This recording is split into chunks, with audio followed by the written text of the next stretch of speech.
Yo, what is up, guys? It is Card Shuffler 99 here. Today, we're going to show you guys a really cool card trick. But before we get into that, we do have a giveaway going on our channel. We're giving away 3 pairs of AirPods. So if you guys want to be entered in this giveaway, first of all, make sure to like this video. Make sure you are subscribed to the channel. Turn those notifications on, which is the bell icon. Make sure to comment at least one time on our YouTube channel. Also, we'll have a link in our description to our Instagram where you got to follow us. And also like our post. And then we also have a link to our Amazon page that will be in the description down below if you guys are interested in getting anything from Amazon, especially since we're in quarantine. We'll have a link in the description where you guys can check out our Amazon website page. And anyways, guys, we got a really cool card trick for you guys today. Let's get right on into it. Anyway, let's get straight into this card trick. So let me explain to you guys really quick how this trick is going to work. So this is essentially a trick. There's many different variations to it. The first time I actually saw this trick was on America's Got Talent when Matt Franco performed it. He performed it in the finale of America's Got Talent. And he actually ended up going on to win the entire show, which is pretty cool. Now, the second time I saw it was on David Blaine's show. He had his own little variation to it. It's going to use the same principle, so it's a really cool idea. Basically, what the idea is taking a shuffled deck of cards, and what you're doing with this shuffled deck of cards is then allowing the spectator to dictate where all the cards are placed, and from there, they can basically say, okay, I think this card is red, I think this card is black. They go through the entire deck, and all their selections will be 100% correct. So it's a pretty cool idea. I'm going to explain to you guys exactly how to start this trick. So what you're going to need to do is start by setting up your deck exactly how I have it set up right here. So if you want to look really quick, what I have here is the deck is separated into quarters. So what I have is a quarter of the black cards, a quarter of the red cards, a quarter of the black cards, and a quarter of the red cards. That's your entire setup for the trick. Now, you might be wondering, well, how is this going to get the trick done? It'll make sense a little bit in a second. Now, there's a reason why you're going to set up like this first. Now, what you could do, you can start out with the deck set up just half black, half red, or half red, half black. It doesn't matter what order you put it in, but you could do it like that if you wanted to. Now, if you did it like that, where you have half the deck and half the deck, you're not going to be able to shuffle it, all right? So there is a unique way that you can actually shuffle this setup and make it so that it actually goes to half black, half red. So once again, once you have the setup, basically I want you guys go grab a deck of cards and make sure you have your setup ready to go. All right, so hopefully you have your deck of cards ready to go. Now follow along exactly step by step so you guys will understand how this is going to work.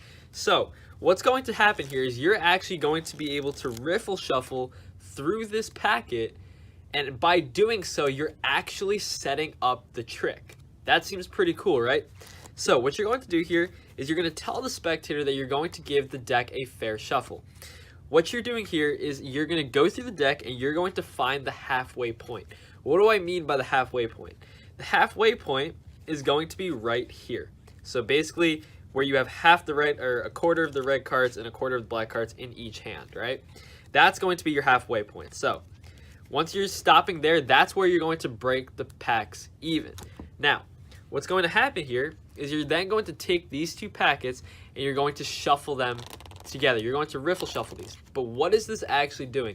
I will give you guys the exposed angle right now by turning the cards face up. Because you have a quarter of the black cards and a quarter of the red cards in each pile, what happens is when you split it directly in half and you go to riffle shuffle, all the red cards get shuffled together and all the black cards get shuffled together. Now, keep in mind that there may be some mistakes. Now, you can see here in my case, I actually didn't make any mistakes. So this would be done obviously face down, so it just shows, oh, okay, it's a fair riffle. You can show it like this. You can ask the spectator, is that a fair shuffle? There you can say yes. You're going to say perfect. That's a fair shuffle. Now, everyone in the world is going to think that not only was that a fair shuffle, but that the entire deck has to be mixed up, correct? Because you just showed them the exact fair shuffle. But in reality, like I mentioned, you are setting up your deck. Now, actually, you'll notice here, I actually did make a little mistake. Now, this is bound to happen, okay, where some of the cards are going to be in the wrong area, meaning you can see here the Ace of Clubs is in the red pile. Now, there's a simple solution to that. I'm going to explain that in a little bit. So once you have this set up, you're basically ready to go, okay? So by shuffling the deck, you're actually setting up the entire trick, which is pretty cool, right? Now, once again, if you wanted to just start with the deck like this, that's completely fine. So what you're going to do from here is you're going to tell the spectator that you're going to need some helper cards for this trick, right? You're going to need some cards to help put this trick together. So what I'm going to do here is I'm going to say, all right, I'm going to go ahead and grab one random black card and one random red card. In reality, what I'm doing, while I am actually going to find a random black card and a random red card, I'm looking for mistakes, right? So obviously the mistakes are going to be mostly in the middle of the pack. So you're going to spread through, you're going to say, okay, you can see here, because I have two cards right here that are mixed up, the rest are all fine, I will actually just take these two cards out, just like that. And I'll say, okay, the rest of the deck is fine. This way, you're all set up. So usually you can actually take out the mistake cards and put them down. If you have multiple mistakes, meaning your riffle shuffle wasn't that great, you have cards all over the place, for the most part, the most that I've actually encountered was maybe like 3 or 4 mistakes, which is not hard to fix. All you would have to do is just take a card, put it back into the right pile, right? It's not very difficult. But at that point, you're basically set for the trick. So what's happening here is you have a black card and a red card, and you're going to ask the spectator to keep the deck on the table, and you want them to use their intuition and basically guess what color this card is without looking, right? Now, this is a great trick that you could do with multiple spectators. It's a really, really cool idea. You can have multiple people try this. You can say, here, we'll give the deck. Let's say you had 3 people in a group that you're performing to. What you could do is you could say, all right, here, you're going to start. So you're going to say, okay, go ahead, start placing cards down. They start placing cards down, right? It doesn't matter where they place the card, and I'm going to explain why. Because what's happening here, as they're placing cards down, they're only placing black cards down first, right? And then eventually they're only going to be placing red cards down. So while it should be to most people, because they had a shuffled deck of cards, it should be random, right? Most people are going to say, oh, they're never going to get these right? They're all going to be in a random pile. In reality, you have half black, half red. So it's actually going to work out, but you will have to do one little thing throughout. So what you're going to do is you're going to say, okay, start placing cards down. So they're going to start placing cards. They can go wherever they want. And what you're going to do is you're going to say, okay, at the halfway point, you're going to stop. Okay, so they can go. You're going to have to keep an eye on this because that's going to make this entire trick work. Now, obviously, you don't know where the halfway point is. You're just going to make an estimate. So let's say you keep going. And let's say they want to stop. Okay, let's say we're going to stop there. You're going to say, okay, perfect. We're going to have the piles here, have the piles here. Now, what you're going to say now is you're going to do one simple thing, and you just have to switch these, okay? Because what's happening here is as they're setting only one color card down first, and then as they go through the deck, the other color is going to appear. By switching these cards, realistically what should happen is there should be half black and half red in each of these piles because you started by having them put red cards here and black cards here. Now by switching it, you're having them put black cards here and red cards here. So if they were to get this 100% correct, it would only make sense for each of these piles to have half black and half red. So they can go ahead, they can continue through the rest of the piles. Okay, perfect.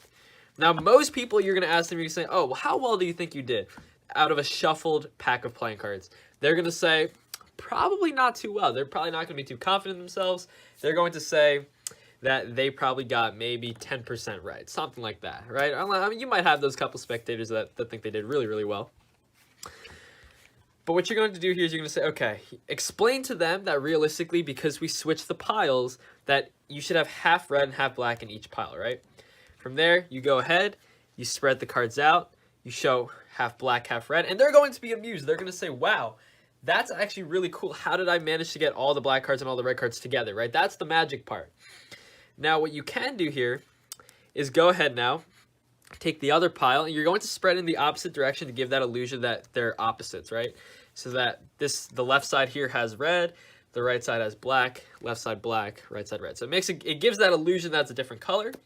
Now, if you guys, I'm going to add a little special bonus to this. I'll give you guys some ideas. What you can do here, and this is actually pretty cool because this actually resets the entire trick. You can actually go right back into it. But what you could do here, let's say you wanted to do a prediction trick out of this same idea. All you do is you take one random card and you're going to put it in the opposite color pile. So in this case, I'm going to start with one of the red cards in the black pile. You can take a piece of paper, something like this, write down, you will mess up that card. You will mess up the Ace of Hearts, right? That's your prediction. You keep it on the table. by doing that entire trick, what would happen is, by keeping this red card in the black pile, when you end the trick off and you're spreading the piles out, there will be one mess up that they make, right? This ace of hearts will appear in the black pile at the end of the trick, and you can show your prediction that they actually messed up that one card. Now, another thing you could do is you can do that same effect, but do it with 2 decks. You could have 2 different people doing the same trick. Make sure that you have the same card in the wrong pile. So let's say I put the ace of hearts in this one. With a separate deck of cards, you do the same exact thing. You're going to put the ace of hearts in the black pile. That way, when both people do it, not only will they both get it 100% correct, but they would also have messed up the same exact card in the same exact pile, which is going to add another whole layer to that trick. Now, we have a bunch of ideas as to how you can make this trick even better, but I hope you guys enjoyed this trick. If you did, be sure to hit that thumbs up button, and make sure you guys subscribe to the channel if you're not already subscribed. Thank you guys so much for watching. It's Card Shuffler 99. Peace out, guys.